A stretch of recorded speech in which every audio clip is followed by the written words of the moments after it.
They're not accredited. So what you want to look for are syndicators that have what is called a regulation CF or regulation crowdfunding.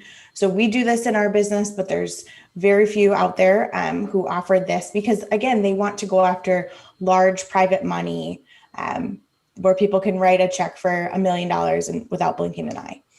So we decided we wanted to disrupt the industry and have crowdfunding be a part of the way that we raise capital. So there's crowdfunding platforms all over the place where you can look to see if you can invest in a syndication. And some are as low as $1,000, some are as low as $5,000.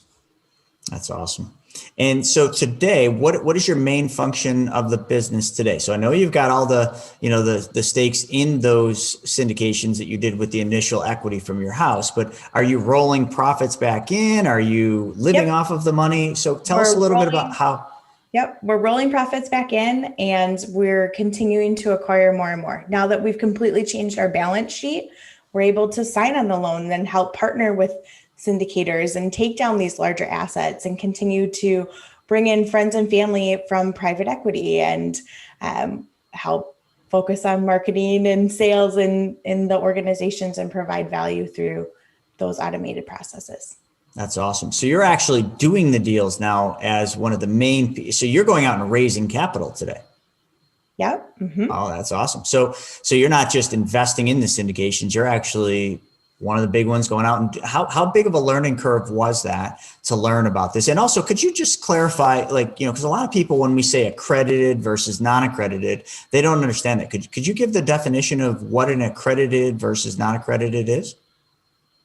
Yeah. So an accredited investor is an individual who makes over $200,000 for the past 2 years, or together with their spouse, they've made over $300,000 for the past 2 years, or they have over $1 million in net worth, or they've taken a series of professional exams and qualify based on knowledge as an accredited investor.